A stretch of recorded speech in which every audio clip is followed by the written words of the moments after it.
Julie, tu es notre stagiaire pendant la semaine. C'est vrai qu'il faudra faire peut-être une vidéo de présentation. Bonjour à tous. Alors, j'ai la super fierté de vous présenter Julie, notre première stagiaire au sein de l'association La Jarre Éco-Citoyen. Alors, je tenais un peu à vous la présenter. Je m'appelle Julie et j'ai 12 ans.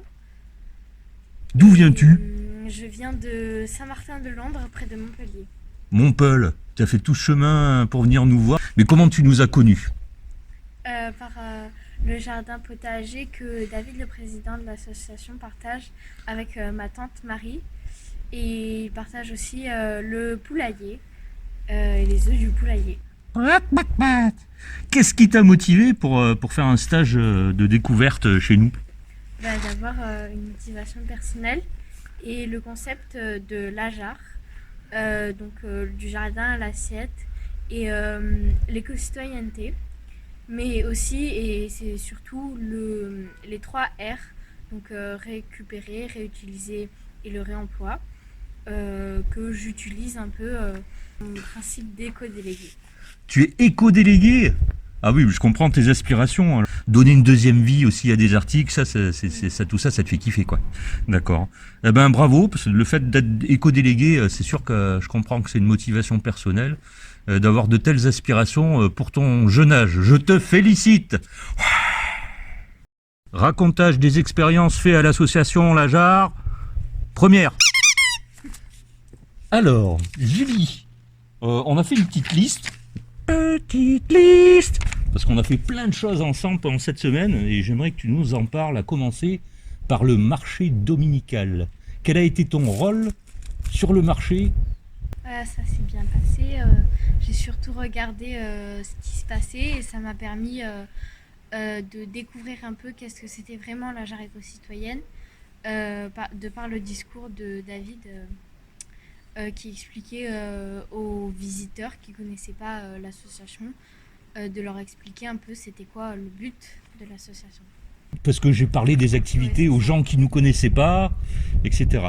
Ensuite, c'est vrai qu'on est allé au jardin et je t'ai fait découvrir le compost. Et merci pour ton aide parce qu'on a tamisé encore, même sur plusieurs jours, afin de préparer les plantations. Ouais, alors ça, je te remercie beaucoup parce que tu as donné de ton huile de coude. Et qu'est-ce que tu as découvert dans le compost? Un petit peu la vie souterraine et comment est-ce que le compost, qu'est-ce qu'il fallait pour un bon compost, tout ça. La recette pour un bon compost. Ça, c'était au jardin du Loup Cascarelier, le jardin partagé.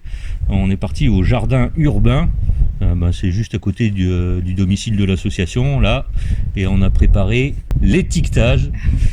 Et oui, parce qu'on s'était rendu compte que moi, je savais ce qu'il y avait dans le jardin. Mais pour que les autres le sachent aussi, on a joliment présenté les plantes. On a été aussi proactif sur la saison. Et on a vu des fortes chaleurs qui sont à venir. Qu'est-ce qu'on a fait?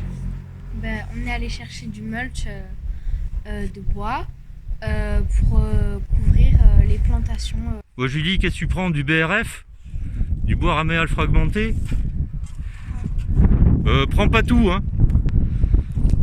Quoique là, on n'a pas fini, hein, parce que le tas, il est bien gros, dis donc.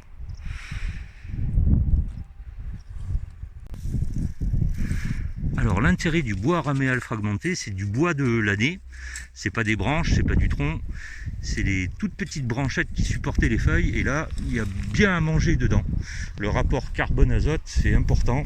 Et quand ça va se décomposer dans le jardin potager, ça va pouvoir amender, donner à manger aux plantes qui vont y pousser, tout en évitant l'évaporation, gardant la fraîcheur du sol pendant les mois de plein été. C'est génial.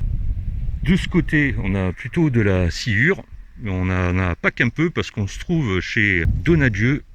C'est une entreprise forestière qui vend du bois de chauffage d'ailleurs. Donc tout ça, c'est issu des coupes. Allez Julie, attrape la pelle, le coffre est plein, on y va.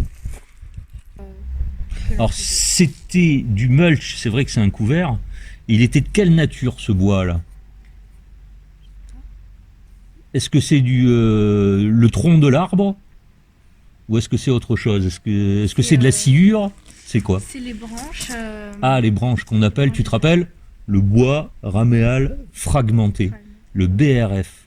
Et oui, ça c'est super intéressant pour le jardin, parce qu'il y a de quoi manger. Là. Quand ça va se dégrader par les petites bébêtes, ça va aussi nourrir la terre. Ça c'est génial. Et je t'avais donc montré un peu la différence entre tout ce qu'on pouvait utiliser comme mulchage, comme paillage.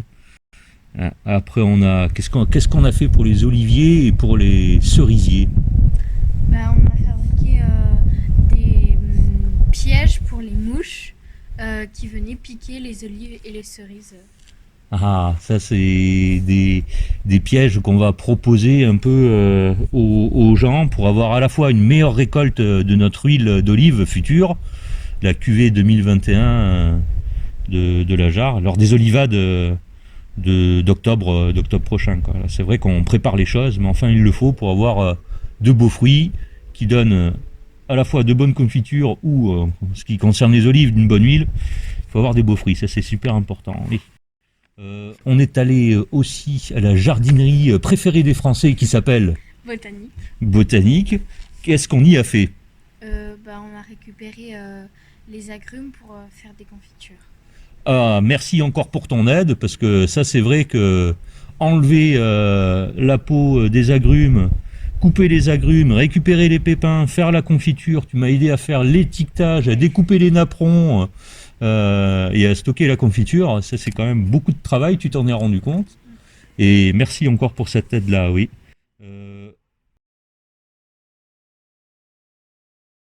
Après, on a découvert un nouveau logiciel, celui qu'on a utilisé pour vous présenter cette magnifique vidéo.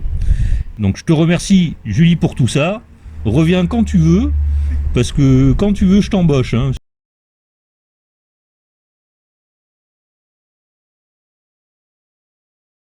Un petit clap de fin. Tiens. Tiens mon gnogno.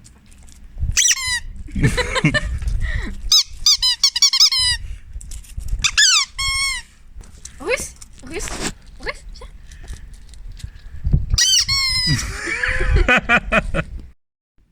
Attention tous les deux assis. Attention tous les deux. Couchez. Couchez. Attention tous les deux.